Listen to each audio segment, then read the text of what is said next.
عبده ورسوله أما بعد فأعوذ بالله من الشيطان الرجيم بسم الله الرحمن الرحيم إن الذين قالوا ربنا الله ثم استقاموا تتنزل عليهم الملائكة ألا تخافوا ولا تحزنوا وأبشروا بالجنة التي كنتم توعدون.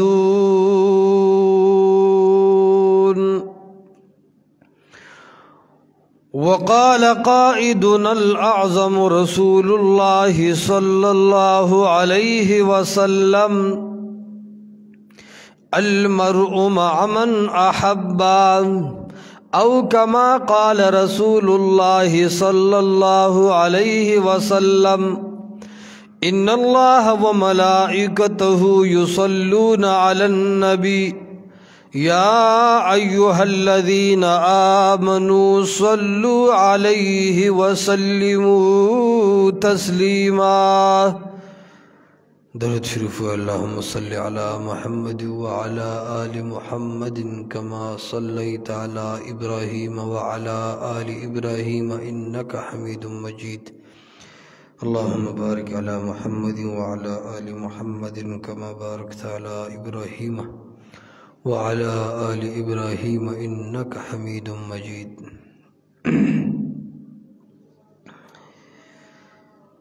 انتہائی واجب الاحترام اور قابل قدر مسلمانانو اور د اسلام دعویدارو، اللہ رب العزت مسلمانان د دین اسلام پابند ګرځولي دي، او مسلمان د کامیابی د پاره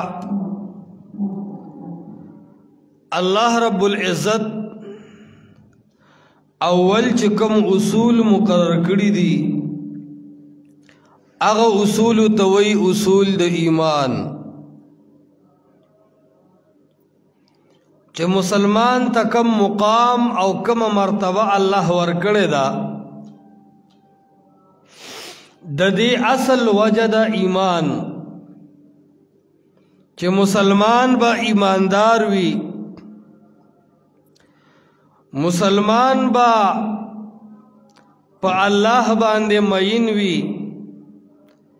اور د مسلمان پورا تعلق با د الله او د الله د رسول جناب محمد مصطفی صلی الله علیه وسلم سره وي. اور کله چې د مسلمان تعلق د الله نه ختمیږي اور د مسلمان نسبت د الله د پیغمبر نه ختمیږي،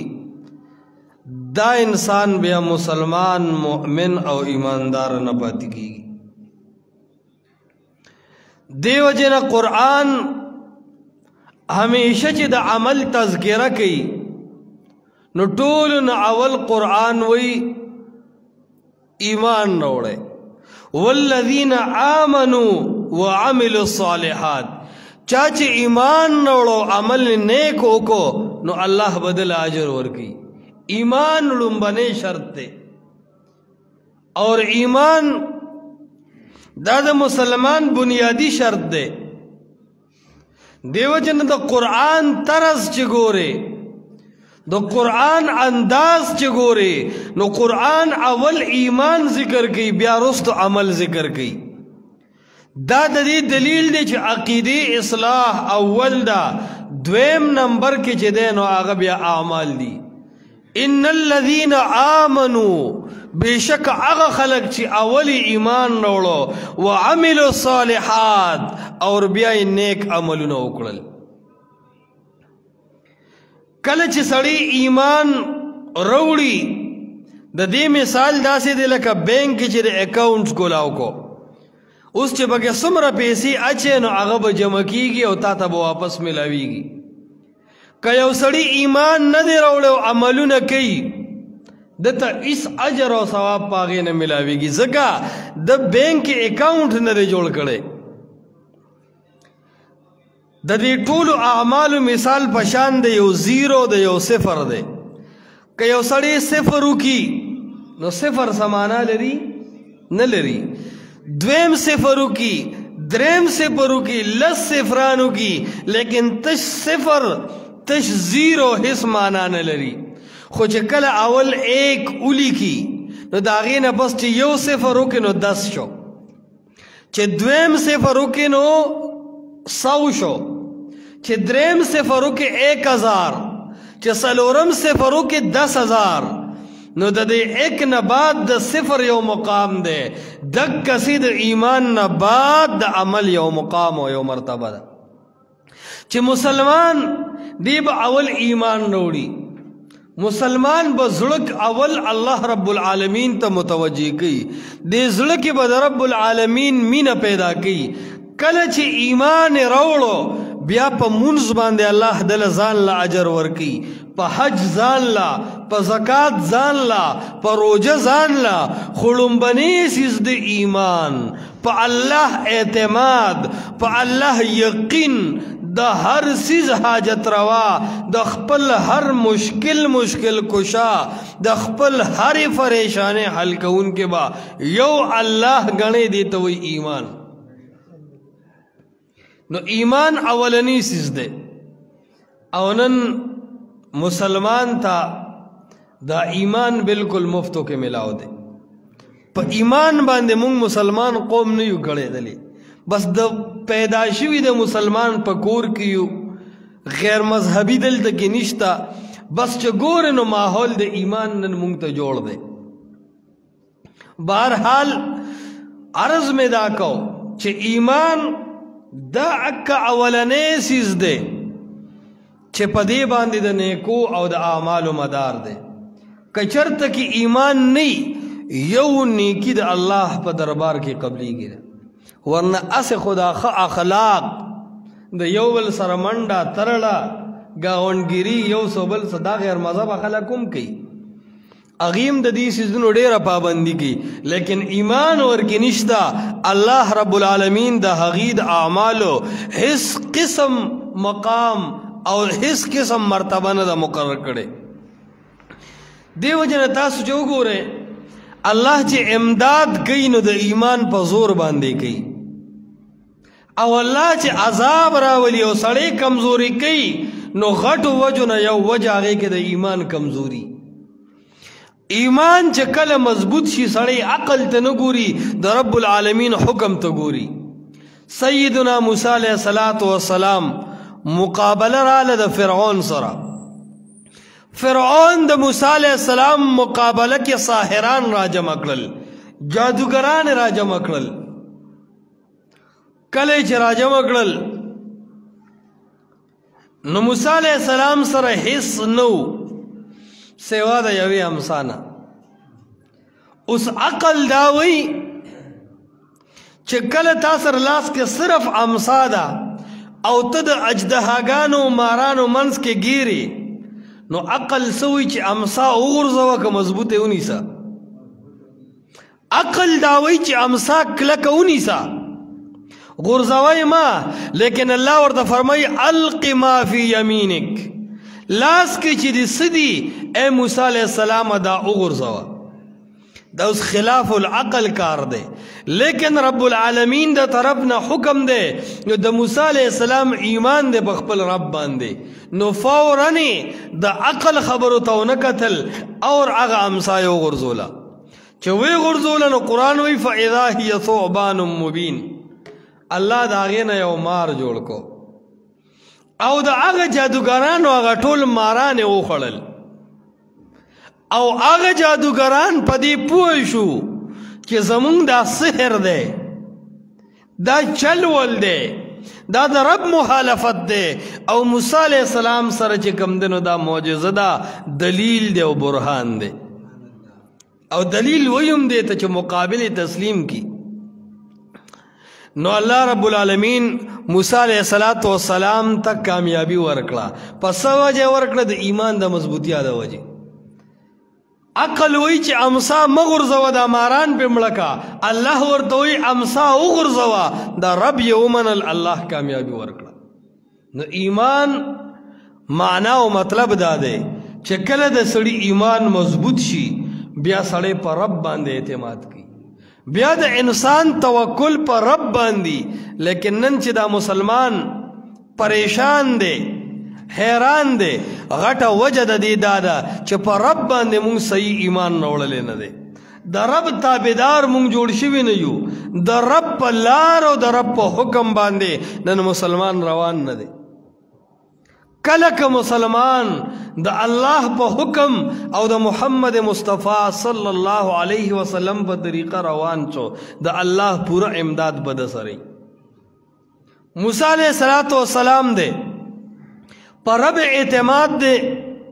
د دنیا ظاهری اسباب ته نه ګوري، خپل قوم ور سره دی او د فرعون غوندې یو لوی ظالم سره په جنگ ولاړ دی. او کله چې دې کډه وکړه او روان شو او فرعون د دې د وجلو اراده وکړه، نو فرعون خپل لښکر ځان سره کو او روان شو. موسی علیہ السلام قافله چې مزل کوي نو مخې د دریاب ورغی، بحر قلزم یا بل دریاب مخې له ورغی. چې کله ورغی نو د موسی علیہ السلام د ملګرو زړونه او همتونه کمزوري شو، وتوی انا لمدرکون، اے موسی مخې ته سمندر دی، شاته د فرعون پوج په ډېر زور را روان دی، انا لمدرکون، مونږ خو په لاس وردو. د موسی علیہ السلام خبره ډېره ناشنا ده، تسلی ډېره ناشنا ده. په رب چې اعتماد جوړی د موسی علیہ السلام زندگی مطالعه کا. او توی کلا داسې چرته کیدی شي مونږ په لوی رب غیرت کړی دی. انما ای ربی، ما سره زما رب دی، سیهدین، تاسو ګوره په دې لوی سمندر کې به رب مونږ ته لاره وباسي. دې ته وایي اعتماد په خپل رب باندې. انما ای ربی، نن مسلمان به دا همت کله کوي چې بھائی زما رب ما سره دی، زما د رب ملګرتیا ما سره ده، زما د رب تعاون نصرت او امداد ما سره دی. لاس کې موسی علیہ السلام سره امسا ده. عقل خدا وی چې دا امسا د دشمن د سر نه راو بغوا استعمال بشي. الله ودی د موسی، اے موسی د امسا د سمندر لراو بغوا، دا د عقل خلاف کار دی. موسی علیہ السلام ایمان دے په خپل رب باندې، فوراً امسا سمندر ته راو بغولا. چې څنګه امسا سمندر ته راو بغولا، رب حکم کو بو ته اوبه په ځای ودرېدې، ښایسته لاره شیش محل ورکې جوړ شو. موسی علیہ السلام په هغې باندې پورې وته. دې ته وایي ایمانی طاقت. اوس فرعون هم راغی، خو چې پې ورښکته شو او د اوبو منځ ته شو، رب العالمین اوبو ته وی راوینیوه. دې ته وایي وامتازوا اليوم ایها المجرمون. د حق او د باطل جنگ الله داسې صفا ښي. بس کم چې پورې وتل دا حقو، کم چې گیر شو دا باطلو. الله دو خبرې په دې مسله کې ښیي. یو دا ښیي چې کله ته په دلیل او برهان باندې د رب د طرف نه په حجت الله به تعالی بندې لارې کولاوي. تا یو خبره شو. دویمه خبره، ستا دشمن که د فرعون غوندې زورور طاقتور او جابر ولې نه دی، خو د رب مخې ته به هغه زیرو جوړیږي او ته به صفر جوړیږي. دا فیصله رب العالمین وښودله. دې ته وایي کامیابی. نو عرض مې دا کو چې کوم ځای کې ایمان وي هلته امتحان وي، خو چې کله الله د ایماندارو امتحان علي کامیابی ورته ورکوي. لیکن داسې ایمان جوړول پکار دي چې هغه د رب سره قوي تعلق وي، په رب باندې قوي اعتماد وي. که چرته ایمان کې کمزورتیا راله بیا انسان غر کیږي. مشهوره خبره ده، وی استاز شاگرد ته دم ورکړی چې دا دم د فزان چف کو په اوبو روان شوې، اوبو کې به ډوبېږې نه بس د هغه په کلک اعتماد و هغه چې هغه دم ووي بس په اوبو پورې وتو د استاز نمبر چې راغی چې خپه کې خوده نو په ښکته وتو خلکو ورته یې څه ماجره ده مکه الفاظ دي هغه هم وایي ته هم وایې او استاز وی هغه خو ساده سړی او د هغه په کلک یقین و زما په یقین نشته نو کله چې یقین نه وي که نه بیا کار نه کي او یقین کله کله چې محبت مخلص او ملاوټ پکې نه غټه وجه دا ده مونږ ټول رب منو که نه منو لیکن د رب منل په داسې انداز کې چې کله د رب مخې ته پیر راغی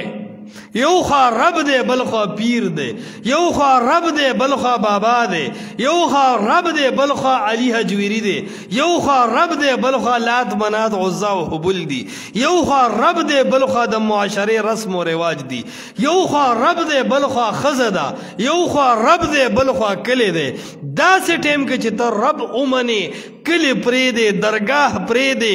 شرک پری دے پیر مولا پریگ دے پر رب اعتمادو کے دیتا ہوئی دا رب منل خدا اللہ شان دے مونگ رب آغا ٹیم کے منو کم ٹیم چی جماعتی اپوس کالی نے و صرف دا سجدے مقامی بیا مونگ سجدہ صرف رب تلگو خو کچرتا دا جماعت دا گیٹ بار شو دا کلی لیڈر سر خبر رازی نو که لیڈر کونسلر د کلی مشر میا حاجی وغیرہ وغیرہ په غلط هم دي مونږ د هغه د یارې ډېرې غلطې دلایي کوو دا تا رب بل څوک منلی دی اسې رب نوم اخلی خو منلی دی رب بل څوک دی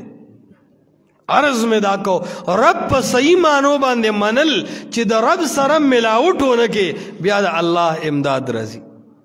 صحابه کرام زموږ ستاسو غوندې انسانان او بشر وو که نه پکم کلمه د لا اله الا الله محمد رسول الله چې موږ مسلمان شویو په دې کلمه غي مسلمان شوو کنو کم رب ته چې موږ سجده کوو هغه رب ته غي سجده کول او کنه نو سو جوا چې مصر روم فلسطین شام کې د هغه صحابه د تورو आवाज رسینو د بادشاہانو د سره نټینګي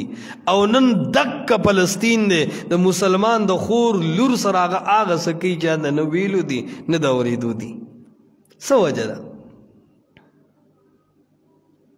غټه وجه ده چې د رب نوم اغستل زمون عادت جوړ شوی دی دا خو زمونږ د پلارانو د نیکونو په زانګو کې ماشومانو ته یو رسم جوړ شوی دی چې لا اله او الا الله بس اک الفاظ دی یادوي بیا کوم په دې ماشوم باندې کم چې د په لا اله الا الله ود کړی دی ویښ کړی دی زانګو کې د لوی کړی دی په دې ماشوم کې شر راغلی دی نو تا بابا ته رسولی دی نو ماشوم منلی دا چې خیر دی لا اله الا الله وایه او درگاه ته هم ځه څه مسله نه کوي په هغه باندې چې تبه راغلی ده نو تا تروډیري بابا ته رسولی دی نو هغه دا ویلي دي چې لا اله الا الله او تروډیري بابا د دواړه یو شی دی هغه باندې که تکلیف راغلی دی یا پتا تکلیف راغلی دی هغه درته کتلی دی نو تا فوراً ویلی دی چې ای پیره بابا په نیکۍ مې را مدد شي نو هغه ویلی دی چې خیر لا اله الا الله او باباګانو ته چغې وهل دا څه ناشنا کار نه دی نو اکه د ابو جهل دی هغه ایمان ته جوړ شوی دی رسول الله مبارک ته وایي چې زمونږ طواف ته وګوره که نه هغې به م وي لا اله الا الله وحده لا شریک له لا شریک نشته الا شریکا تملکه وما ملک خو ځینې د نیازبینان شته چې تا رزې ورکړي دي مونږه هم طوافونه کوو حاجي ابو جهل 52 حجونه کړي دي د حجونو کمی خو ورکې نه و د هغه خلکو حجونه داسې و چې د ورځو به نارینه و طواف کوو د شپې به زنانه و بربند طوافونه کول دا یې عاجزي ګڼله د عاجزۍ خدا مقام و لیکن چې تلبیه وي نو د خانه کعبې علاف او چوکټ نیسي او هلته کې هم الله ته چغه وي چې لا شریک لکا اے رب استا شریک نشتا خدا نازبینان چې دي او دا چاله چې د ورځې ورګړي دي دا هم د سنه کم نه دي پیغمبر علیہ السلام فرمایي د یو جملې د دې حجونه او د دې روزې او زکاتونه تباه کړل. نو عرض مې دا کو چې مسلمان خپل د ایمان دا دعوه او د ایمان دا چغه مخلص کی رب سره تعلق، نو دا رب د تعلق مخې ته د بل چا تعلق ممنه. د انبیاء علیه السلام منډه او ترړه عام په دک انداز باندې وا چې یاره صرف رب ته آواز وکا. سیدنا موسی علیہ السلام خالص په رب باندې ماین دی، په لار روان دی. یو فرعونی سړی دی بل اسرائیلی دی، بلکې دو فرعونیان دي، یو اسرائیلی دی. موسی علیہ السلام چې وکتل نو دا فرعونیان ورغلی دی او دا اسرائیلی وخی دی په دو دي دا فرعونیان. موسی علیہ السلام منځ کې صلح کړې ده خو یو پکې دنګ و هغه بیا په ده باندې سکونه چلول. بس موسی علیہ السلام غوسه شوی دی، خو غوسناک سړی و چې درس شو په سوک په دې سینه کې هغه یو والی دی. بس د هغه م سا په پوزه کې پروت و، ټول عمر یې ساګ خوړلی و د شړشمو، خو چې سوکې ورکړی دی نو بس هغه په ځای خمبیره شوی دی. هغه بل چې ده ته کتلی دي چې وایي دی خو د هسپتال د وړو نه وتی دی، په ځای ته سا وتی دی، نو هغه کیړی ترخ کې نیولي دي او منډه کړې ده. موسی علیہ السلام چې دا کیفیت ولیدو نو هغه یې وان کنت من قبله لمن الضالین، زه خو د ناخبرو نه وم په انجام د خپل سوک. ما ته څه پته وه دا خو لوی غم جوړ شو. یو خوا د مسلې د توحید او د سنت او د شرک په مسله کې د فرعون مقابل کې ولاړم، بل د مړي 302 کې رالم، دا خو غټ کیس دی. نو فرعون قوم را جمع کو چې د ده خلاف کاروایي وکړو. موسی علیہ السلام لاړ کلی پرېښود، چې کلی پرېښودو خدا پته چاته نه وه چې موسی علیہ السلام قتل کړی دی، پته هیڅ چاته نه وه. بیا چې په لار باندې تیریږي اکه یو فرعوني چې کم بچ پاتې شو هغه بل چا سره بیا په جنگ دی. چې موسی علیہ السلام وکتل نو هغه وی چې بیا هم خلاصې پکار دی.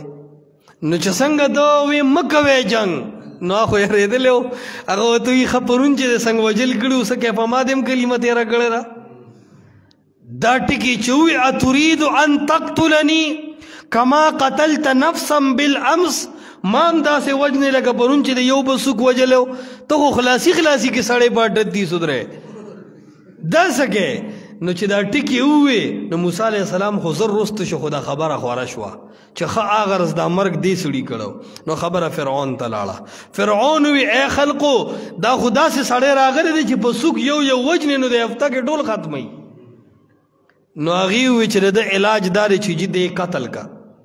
چې بیل پاس شو نو یو سړی په موسی علیہ السلام مینو او د توحید نه متاثر و. فوراً د فرعون د قوم نه راغې په لنډه لاره او موسی علیہ السلام ته ووی چې ځان وباسه،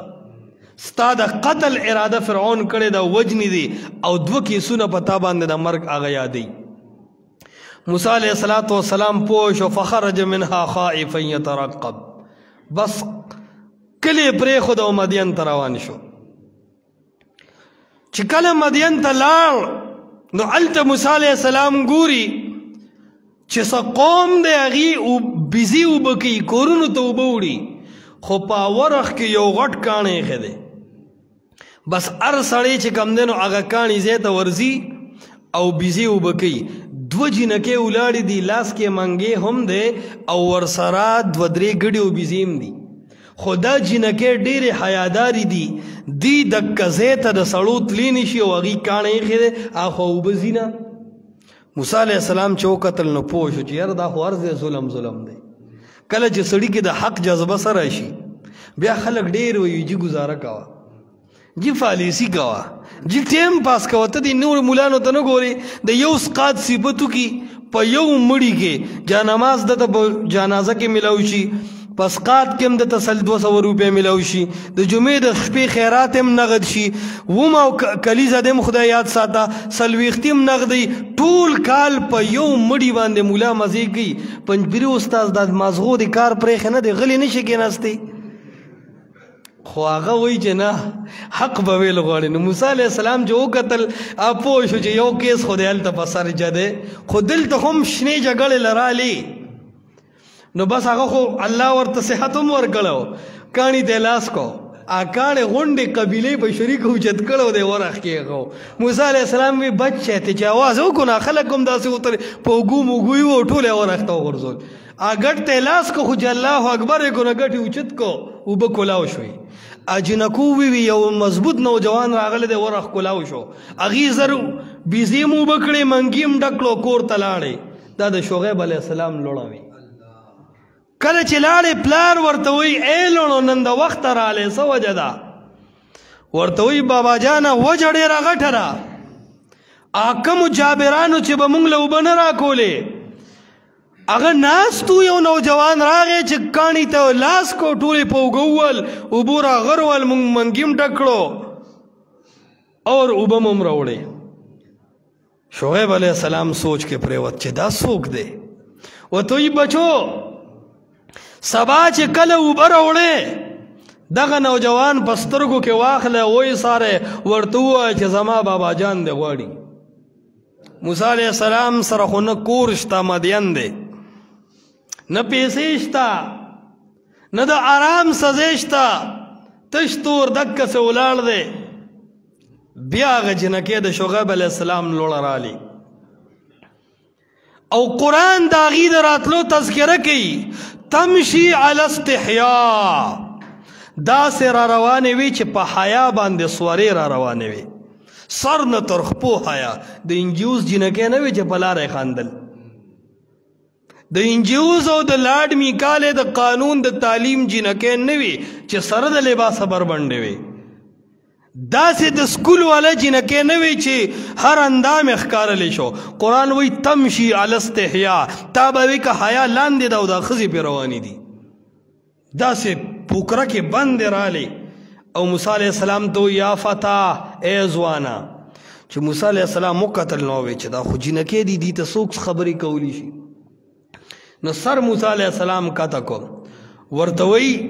زمونږ پلار ډېر ښه سړی دی او څوک چې داسې ښه کارونه کوي هغه ورته مزدوري هم ورکوي زمونږ ډېرې غټې کنډکې دي زمونږ بابا جان د غواړي کیدی شي دی کې تاله خیر وي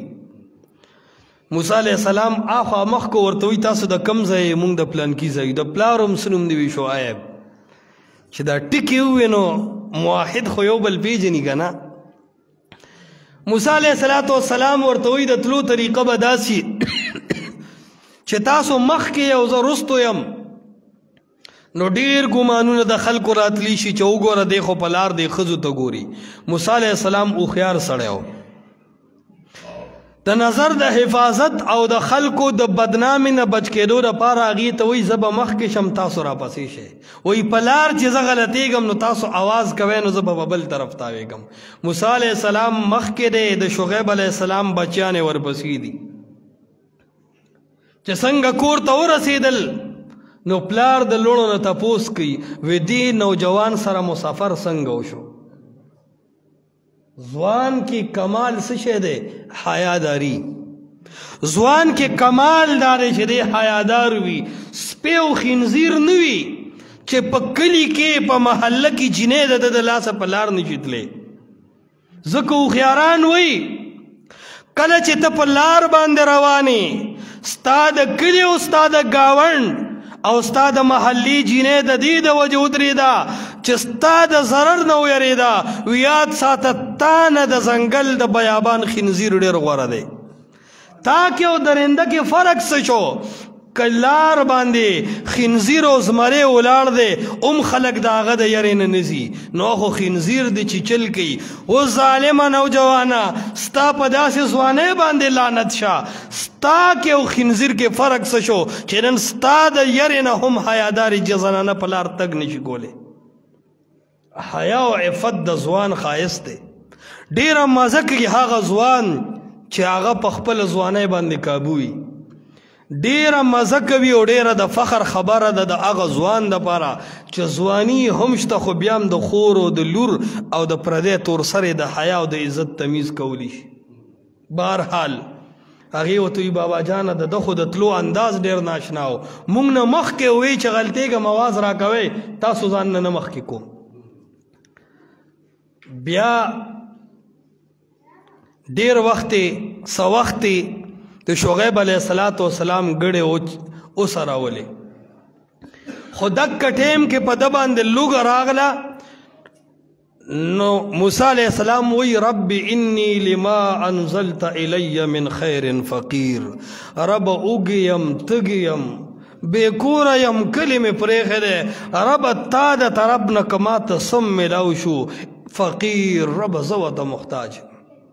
چې دا ټکي ووي نو شعیب علیه السلام وی زه خپله لور دی موسی علیه السلام له ورکوم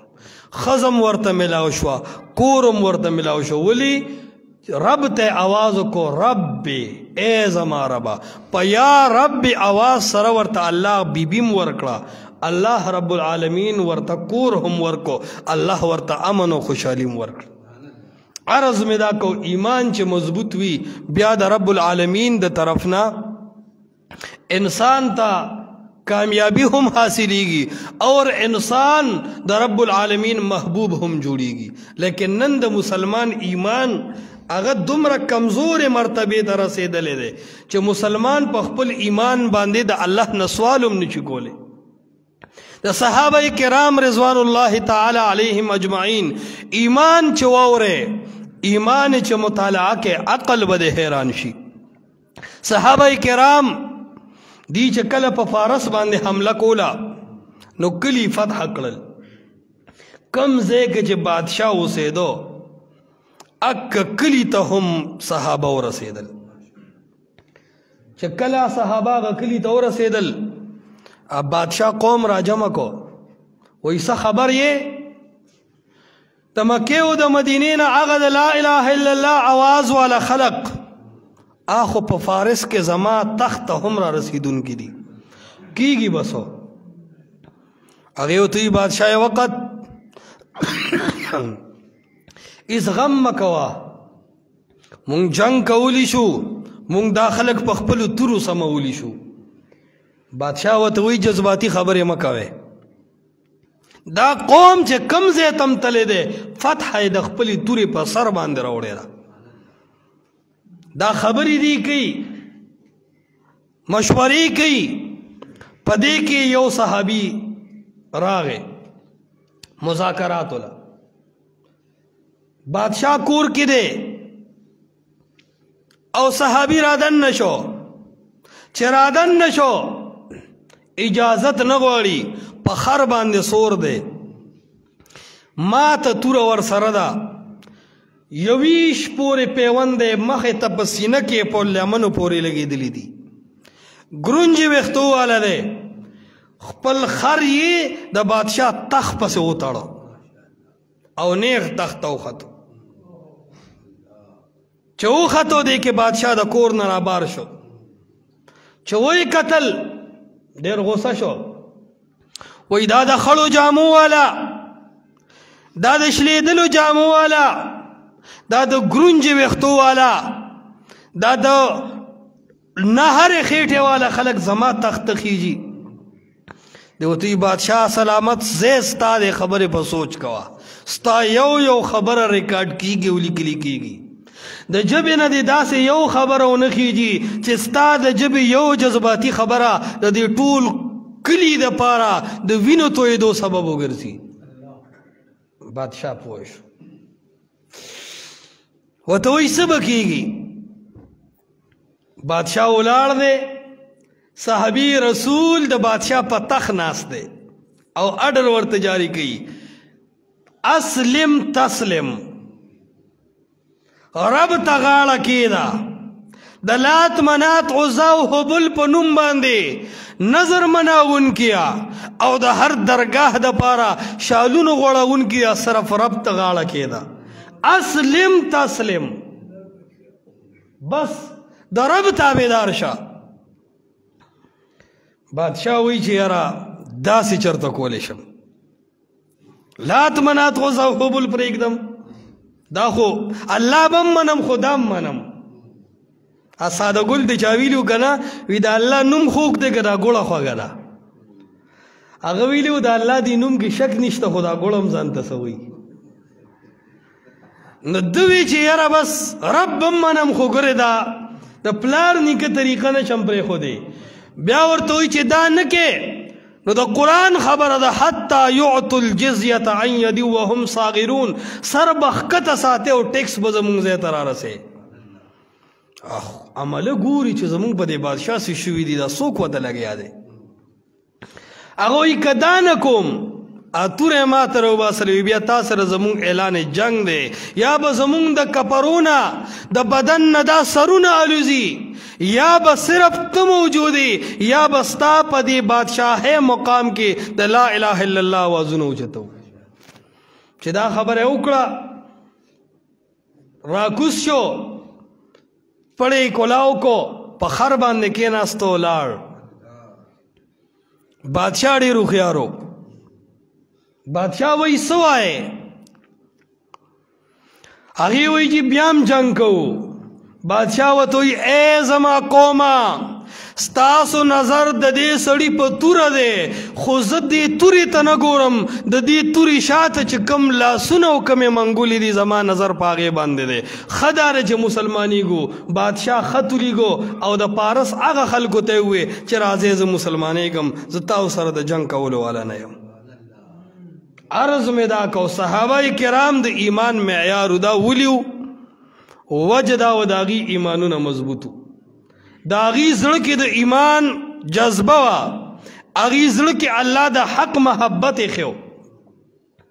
او دا مسلمان ته ښیي چې باطل که هر څومره زور کوي لیکن الله فتح حق له ورکوي. هر دور کې باطل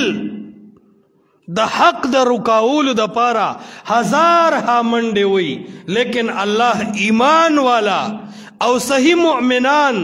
هغه رب العالمین قائم او دائم په دین باندې ساتي. خو حال دا دی که نن مسلمان د الله په دې دین لږ کلک شو،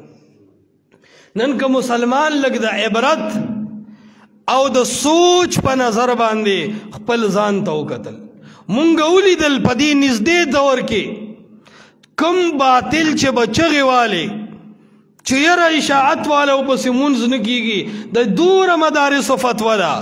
چا چې به چیلنج ورکو نو چیلنج کې به د خضر حیات بکروي، مفتی توصیف احمد او د لویو لویو علماو نومونه اخیستل. الله د وړو وړو مفتی واحد الله وحدان، مفتی صدیق اکبر، عبدالرزاق عامری او داسې د کشرانو علماو په ذریعه الله هغه رسوا او ذلیل کړل.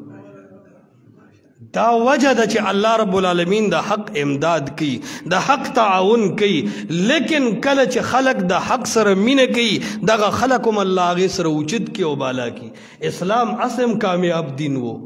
قرآن اسم کامیاب دین و، پیغمبر علیہ السلام اسم حق نبی و. خو د مکې او د مدینې هغه بانډچانو غریبانانو خلکو چې ملګرتیا وکوله، نن چې موږ نوم اخلو رضی الله عنهم ورضوا عنه وایو که نه وایو؟